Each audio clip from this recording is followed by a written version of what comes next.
राम राम दोस्तों, स्वागत है आपका द कल्ट ऑफ रेसलिंग में। भाई साहब सब्सक्राइब कर लीजिए द कल्ट ऑफ रेसलिंग को for the latest news about WWE। शुरू करते हैं आज की वीडियो। देखिए दोस्तों, सबसे पहले बात करें भाई साहब आज की वीडियो में क्या खास है।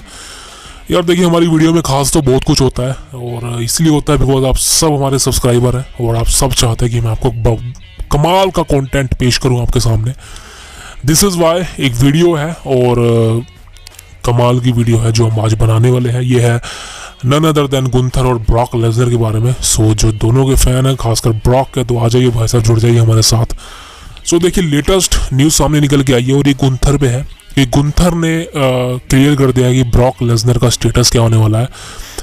गुंथर ने यहाँ पर क्लियर बता दिया है कि ब्रॉक लेसनर का रिटर्न आपको कब, कैसे, कब, कितने दिनों बाद, कितने वक्त पर देखने को मिलने वाला है या कभी देखने को मिलेगा या नहीं। बिकॉज बात करें गुंथर की, तो गुंथर हमेशा से ब्रॉक लेसनर के साथ एक मैच चाहते हैं। ये बात मैं आपको काफ़ी वक्त पहले बता चुका था। और गुंथर वजी ब्रॉक लेसनर लास्ट ईयर से रूमर था, लेकिन लास्ट ईयर ये मैच नहीं हुआ। इस साल तो भाई साहब ये मैच होना ही था बिकॉज क्लियर था कि गुंथर का रेसलमेनिया 40 से पहले अपना IC टाइटल हारना क्लियर था और WWE कंपनी ये प्लान भी बना चुकी थी कि गुंथर को किस तरह से टाइटल हारना है। बिकॉज आई थिंक शेमस के द्वारा उसको हरवाना था जो भी था।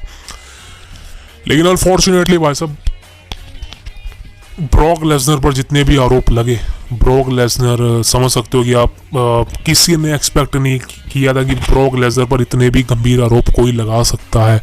और चलो आरोप तो छोड़ो, एक वुमेन डिवीज़न, मतलब कि एक औरत ने इतने संगीन आरोप लगाए, कोई नहीं सोच सकता था। विंस मैकमैन को तो पता था। विंस मैकमैन तो आवाज़ का पुजारी है।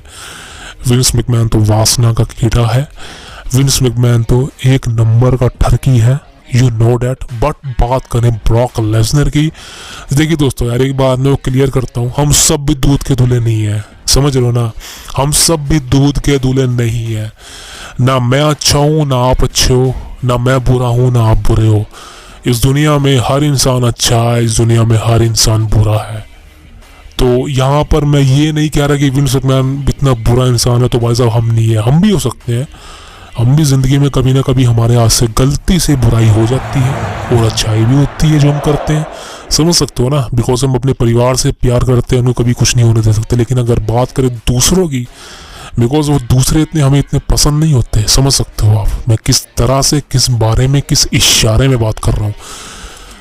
और बात करें सेक्स से रिलेटेड, तो भाई साहब हम सब ये चीज़ करते हैं। हम सब सेक्स करते हैं, हम सब ठरकी हैं, हम सब मैस्टरबेट करते हैं। इसमें कोई भी छुपाने वाली बात नहीं है। बिकॉज अब तो डिजिटल इंडिया है, आप समझ सकते हैं कि हर बंदा अपनी बातचीत खुलेआम से कर सकता है। लेकिन बात सारी यहाँ आ जाती है, एक प्राइवेट और एक पर्सनल, सॉरी एक प्राइवेट और एक पब्लिक, दो चीज़ें ना। हाँ, विंस मैकमैन और ब्रॉक लेसनर की ये प्राइवेट चीज़ थी जो कि ये पब्लिकली आ चुकी है और हमारी और आपकी बात अभी तक प्राइवेट ही है, जो कि प्राइवेट ही रहेगी। बिकॉज हमको पता है कैसे मेंटेन करना है, कैसे, कब, कहाँ, कब करना है, समझ सकते हो ना आप। हमें दिमाग पे हमारे कंट्रोल है, हमारे शरीर पे कंट्रोल है, जिस वजह से हम अपनी ज़िंदगी को आसानी से जीना चाहते हैं, आसान बनाना चाहते हैं। हम बेफिक्र होकर नहीं जीते हैं। हमें पता है कि 10 दिन बाद अगर हमें कोई काम करना है तो उसकी तैयारी 10 दिन पहले से ही करनी पड़ेगी। अगर हम बेफिक्र होकर बैठे रहें और सोचे कि 10 दिन, एक दिन जब रह जाएगा तब शुरुआत करेंगे, तो वैसा कुछ हाथ पल्ले नहीं लगेगा। लेकिन अगर बात करें ब्रॉक लेसनर की, विंस मैकमैन की, ये दोनों ऐसे कांड में फंस चुके हैं जिस वजह से बैकआउट मारना इम्पॉसिबल है। और विंस मैकमैन की बात तो नहीं करूंगा, लेकिन ब्रॉक लेसनर के लिए सबसे बड़ा प्रॉब्लम है। बिकॉज ब्रॉक लेसनर एक एक्टिव सुपरस्टार थे, एक्टिव रेसलर थे। लेकिन अनफॉर्चुनेटली जो चीज़ें हुई, उन पे आरोप लगे, वो गिल्टी है, नॉट गिल्टी है, ये प्रूव नहीं हुआ अभी तक। इसके बारे में कोई न्यूज़ नहीं आई है। लेकिन गुंथर ने अपना ड्रीम मैच जो कि ब्रॉक लेसनर के साथ वो चाह रहे थे, उसके बारे में गुंथर ने इंटरव्यू में सिर्फ ये कहा है कि शायद उनका ड्रीम मैच अब सिर्फ एक ड्रीम मैच बन के ही रह जाएगा। मतलब end of the day Gunther ने यहाँ पर साफ साफ कह दिया कि उनको भी नहीं लगता अब कि ब्रॉक लेसनर का कंपनी में रिटर्न होगा। गुंथर ने क्लियर बोल दिया है कि मुझे नहीं लगता कि मेरा जो ड्रीम मैच है वो कभी होगा। और गुंथर ने यह भी कहा है कि अगर ये मैच होगा तो मुझे नहीं पता कब होगा, बिकॉज जिसके साथ मुझे मैच लड़ना है वही अवेलेबल नहीं है तो मैं ये मैच किसके साथ लड़ूं? बिकॉज गुंथर ने हमेशा से कहा है कि मैं ब्रॉक लेसनर को देखता आया हूँ, ब्रॉक लेसनर का फैन हूँ और ब्रॉक लेसनर के साथ मैच देना चाहता हूँ, एक परफेक्ट राइवलरी देना चाहता हूँ, जिस वजह से मैं अपने आईसी टाइटल को हारने के लिए तैयार था। मैं चाहता था कोई मुझे आईसी टाइटल हरवा दे, जिस वजह से मेरे पास सिर्फ एक ही डेस्टिनेशन रह जाए कि मैं ब्रॉक लेसनर को किसी तरह से फेस कर सकूं, उसके साथ रिंग शेयर कर सकूं। लेकिन अब वो बंदा ही नहीं है तो मेरा ड्रीम मैच एक तरह से ड्रीम मैच ही रह जाएगा। और मैं आपको दोस्तों क्लियर बता दूं, रेसलमेनिया में प्लान थे भी गुंथर वर्सेस लेसनर के, that's it. Because Brock Lesnar के प्लान ये थे कि रॉयल रंबल में ब्रॉक लेसनर आता, अपनी एंट्री करता, लेकिन उसके बाद डोमिनिक मिस्टीरियो चूजा जिसको हम कहते हैं, उसके द्वारा ब्रॉक को एलिमिनेट कर दिया जाता, जो कि इम्पॉसिबल है सोचना, लेकिन ये सच था। यहाँ पे डोमिनिक मिस्टीरियो ब्रॉक लेसनर को एलिमिनेट कर देता, उसके बाद Brock Lesnar versus Dominik Mysterio चूजे के बीच में एक मैच होता जो कि एलिमिनेशन चेंबर में जाता पर्थ में, एंड उसके बाद ब्रॉक लेसनर की डेस्टिनेशन अलग होती जो कि जजमेंट डे से हटकर हमारे गुंथर पर आती। और आई थिंक कहीं ना कहीं जो है गुंथर का आईसी टाइटल ब्रॉक की वजह से लूज होता, ब्रॉक लेसनर गुंथर पर अटैक करते, उसके बाद गुंथर आईसी टाइटल हार जाता, एंड यहाँ पर फिर गुंथर वर्सेस ब्रॉक लेसनर की राइवलरी हमें रेसलमेनिया 40 के लिए दिखाई देती शुरू होते। बट गुंथर ने यहाँ पर ये सब रिवील कर दिया, लेकिन अनफॉर्चुनेटली गुंथर का ये कहना है कि अब ये सब एक ड्रीम में रह जाएगा, और मुझे नहीं पता कि अब ये ड्रीम मैच कब होगा, बिकॉज अभी वो बंदा यहाँ नहीं है।